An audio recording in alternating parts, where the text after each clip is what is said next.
Hi, this is Emilee of Emilee's Paper Caper. I'm here for Stamping Sunday and Stamp Play, which are two open collaborations that encourage us to use our rubber stamps. Today I'm doing something a little bit different.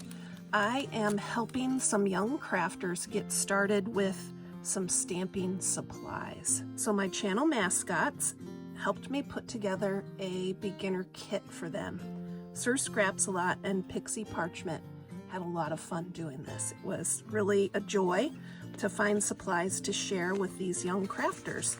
And the crafters will receive a shoebox size bin filled with everything they need for stamping. And I have written out some tips which I will share with you as I show you what's in the kit. My first tip is to always practice on scratch paper first. It's really important that you don't try to get a pristine, perfect image on your project, your greeting card, your tag, your picture, without practicing first. Rubber stamping is imperfect, and that's okay. There might be little blemishes or areas of your stamp that don't stamp exactly perfectly, but it's hand stamped, and that's part of the point. So just embrace that process. A way to get better images is to put your paper that you're stamping on top of a coloring book for extra padding. I use an old phone book, but a catalog will also work. You just want a little extra padding to help smoosh that stamp into the ink and onto the paper. Another tip is to clean your stamps before putting them away. And I am giving a box of baby wipes to help make it easy to clean the stamps. And when you change your ink colors, you're going from yellow to red or red to green, always clean your stamp off before switching colors. Here's why it's important to clean your stamps before you switch colors. Otherwise, you'll end up with a yellow that has lots of other colors in it and a red that has purple in it, and it won't be a nice clean red or a nice clean yellow anymore because you're bringing some of the other colors to that pad.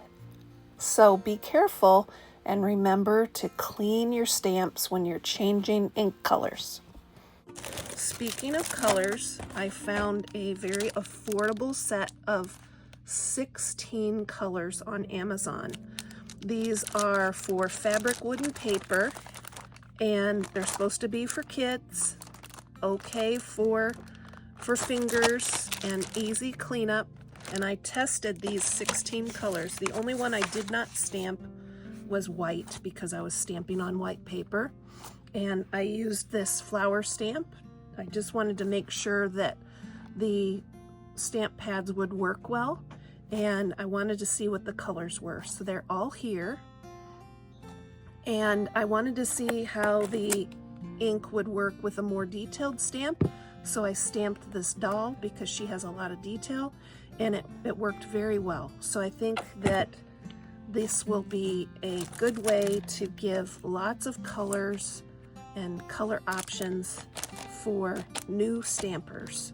This whole box, there's 16 in it here, so there's 2 layers of 8, and this whole box was $9.99 on Amazon. I thought it was worth it. Instead of just giving them 1 or 2 colors, I could give them 16 colors to play with. Just make sure when you're switching colors, clean your stamp. And I've also given a list of different ways to use stamps. These are just some of the ways. You can create pictures with them, birthday cards, thank you cards, Christmas cards, Halloween, Easter, Valentines. You can get a big piece of paper like packing paper, and you can stamp your own wrapping paper. You can make bookmarks. You can stamp on envelopes.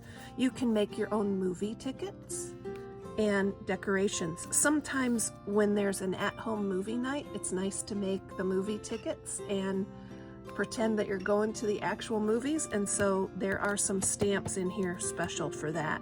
And then you can also make holiday decorations with your stamps. Let me show you what else I'm putting in the box. I have some envelopes and tags to get them started. And then the stamps that I've enclosed are just a nice variety, at least I hope it's a nice variety for them. We have a couple birthdays and birthday related stamps, a couple of cute Mickey and Minnie stamps. Here's the stamp that I thought they could use to make movie tickets, and then play money. A nice flower, thank you for thank you cards, happy holidays. I couldn't find Merry Christmas, so happy holidays. This is a cool stamp. It has just a row of Christmas trees, and that's fun to stamp over and over for a card background or a border on a page, and then you can color them in. And here's another Christmas tree. It would be nice to color, cut out, decorate. And then I thought this guy was cute. It's a little fox, and he has a scarf on. He looks like he might be ready for Christmas, but he could be for any time of year. Those are the stamps, and I put them in a box so that they're not all over the place. And then I also am giving them a alphabet set. So the R is a slightly different font because the R was missing from this set, but I know that these are very creative people and they will make that R work. So I thought this was a fun set. It's nice to be able to write exactly what you want, or they might be able to use these for school projects. I hope that they have a lot of fun stamping with these things. I will put my list of tips, rubber stamping tips, in the description of this video. And if you have tips for new stampers, please leave a comment and let's help people get started in this wonderful hobby. Sir Scrapsalot and Pixie Parchment always want to tell you to keep on scrapping, stamping, and paper crafting.